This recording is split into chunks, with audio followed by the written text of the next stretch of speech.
warahmatullahi wabarakatuh. Nama Uswatun Hasanah, NIM 191011013. Di sini saya akan memaparkan materi mengenai riba, bank dan asuransi sebagai tugas UAS Micro Teaching. Assalamualaikum warahmatullahi wabarakatuh. Bagaimana kabarnya adik-adik semua? Semoga kalian dalam keadaan yang baik dan senantiasa bahagia. Sebelum kita lanjut ke materi, alangkah baiknya kita berdoa terlebih dahulu. Berdoa dimulai. Kali ini kita akan membahas mengenai materi riba, bank, dan asuransi. Riba secara bahasa berasal dari bahasa Arab, yaitu ziyadah, yang artinya tambahan. Sedangkan secara istilah, riba adalah pengambilan tambahan dari transaksi jual beli maupun pinjam meminjam di mana terdapat unsur batil atau tidak disyaratkan atau bertentangan dengan syariat ajaran agama Islam. Hukum mengenai riba menurut Al-Quran, Sunnah maupun ijma para ulama, mereka sependapat bahwa haram. Di dalam Al-Quran, Allah Subhanahu wa Ta'ala berfirman dalam Quran surat Al-Baqarah ayat 275 yang berbunyi, innamal bai'u mislu riba wa ahalallah bai'a wa harama riba, yang artinya sesungguhnya jual beli dan riba itu sama. Padahal Allah Subhanahu wa Ta'ala telah menghalalkan jual beli dan mengharamkan riba.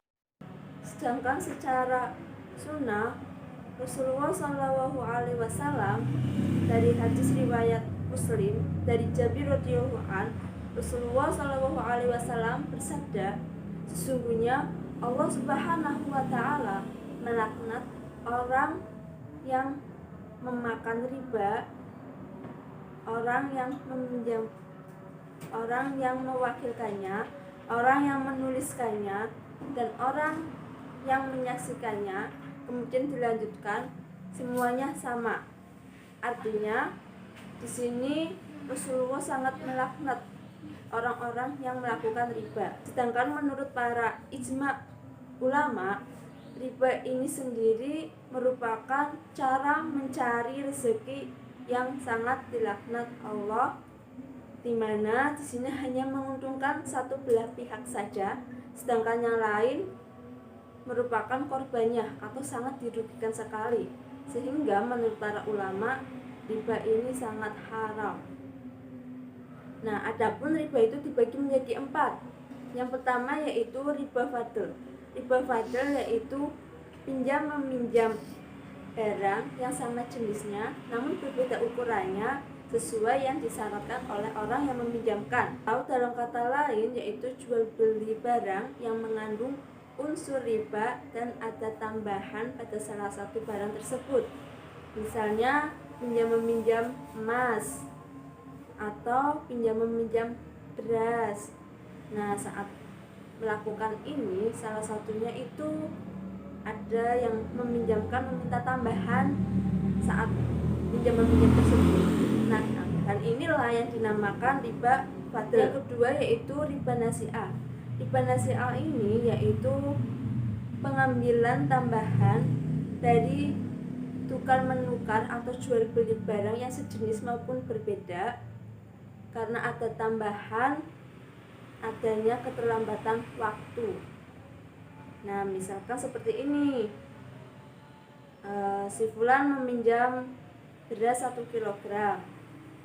Nah, si fulan ini baru bisa mengembalikannya di luar batas atau batas pengembaliannya sudah jatuh tempo, namun dia tidak bisa mengembalikan, bisanya 1 minggu setelah jatuh tempo.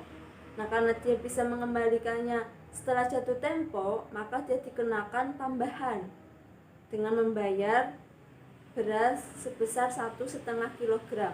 Nah, setengah kilogram ini atau tambahan ini yang dinamakan dengan riba nasi'ah. Yang ketiga yaitu riba qordi. Riba qordi ini adalah meminjamkan barang kepada orang lain dengan syarat saat pengembalian ada tambahan dari orang yang meminjam. Misalkan seperti ini, si Andi meminjam uang ke Agus 500.000. Nah, si Agus ini memberikan syarat. Yang syarat ini wajib hukumnya si Andi ini harus mengembalikan uang sebesar 550.000.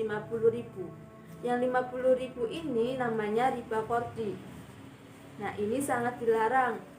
Yang keempat atau yang terakhir yaitu riba yad, yaitu pengambilan keuntungan dari proses jual beli, di mana saat proses jual beli tersebut antara pembeli dan penjual tidak ada di tempat.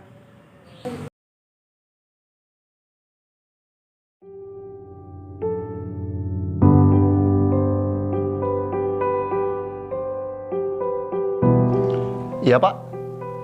Halo juga Mas, untuk pembayaran cicilan bulan ini sudah dibayarkan Pak? Oh sudah Pak, tagihan cicilannya udah dibayar. Baik kalau begitu Mas, terima kasih Mas, maaf mengganggu waktunya. Iya Pak, sama-sama. Halo Kang. Halo Fer, gaji kamu bulan ini sudah saya transfer ya? Makasih Kang. Oh ya Fer, saya mau bicara kalau bulan ini adalah gaji terakhir kamu di sini. Gaji terakhir? Kenapa emang? Semenjak 1 bulan kemarin, kafe kita pemasukannya sedikit. Dan saya terpaksa menutup kafe karena saya sudah tidak punya biaya operasional lagi, Fer. Kenapa sih, Per? Gue baru pertama kali loh lihat lo kayak gini. Balas kuliah, gak ada kabar, sampai nutup diri kayak gini. Gue ada masalah utang piutang. Hutang piutang? Waktu itu gue beli laptop yang gue pengen. Bunganya cukup besar sih. Dan gue bayar lewat kredit gitu. Bulan-bulan kemarin gue udah bisa bayar. Tapi sekarang-sekarang gak ada pemasukan dan gue dipecat. Jadi gue gak bisa bayar. Udah nunggak 3 bulan lagi ini. Ya udah, gini deh. Gue kasih pinjam lo duit buat bayar utang lo. Dan sisa kredit lo, gue bayar. Nanti lo balikin kalau lo udah punya pekerjaan. Gue tuh sebenarnya nggak mau minjem ke lu, Vin. Alah, Fel. Lo kan teman gue. Teman kan harus saling bantu. Ya udah deh, gue terima. Makasih banget, Vin. Sama-sama lah. Senang banget kelihatannya hari ini. Iya dong. Gue kesini mau ngasih uang yang lu kemarin minjemin ke gue. Oh iya. Yaudah, ini gue terima ya.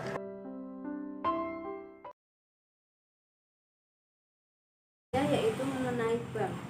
Bank berasal dari bahasa Latin. Secara bahasa yaitu artinya meja. Sedangkan secara istilah menurut Undang-Undang Nomor 10 Tahun 1998, bank yaitu badan usaha yang menghimpun dana masyarakat dalam bentuk simpanan dan menyalurkan kembali kepada masyarakat dalam bentuk kredit maupun bentuk lainnya supaya meningkatkan taraf hidup masyarakat. Nah, fungsi dari bank itu sendiri yaitu menghimpun dana masyarakat, menyalurkan dana masyarakat, memperdagangkan utang piutang. Sedangkan tujuan dari bank itu sendiri yaitu untuk menolong masyarakat dalam kesulitan, untuk memberikan kemudahan dalam urusan money transfer baik pedagang maupun pengusaha, serta untuk menyimpan uang agar lebih aman. Kemudian jenis-jenis bank. Jenis-jenis bank ini terbagi menjadi 3, yaitu menurut segi fungsi, menurut segi kepemilikan, juga menurut segi jenis. Menurut segi fungsi, bank dibagi menjadi 2, yaitu bank umum dan bank perkreditan masyarakat. Selanjutnya, berdasarkan kepemilikan, bank menjadi 5, yaitu bank milik pemerintah seperti Bank BNI, BRI, dan BTN. Semuanya berarti dikelola oleh pemerintah. Yang kedua, berdasarkan swasta nasional, milik swasta nasional itu seperti Bank Mega, Bank Danamon itu milik swasta.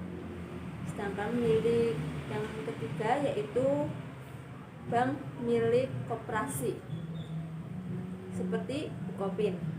Yang keempat, bank milik orang asing seperti Citibank, Bangkok Bank.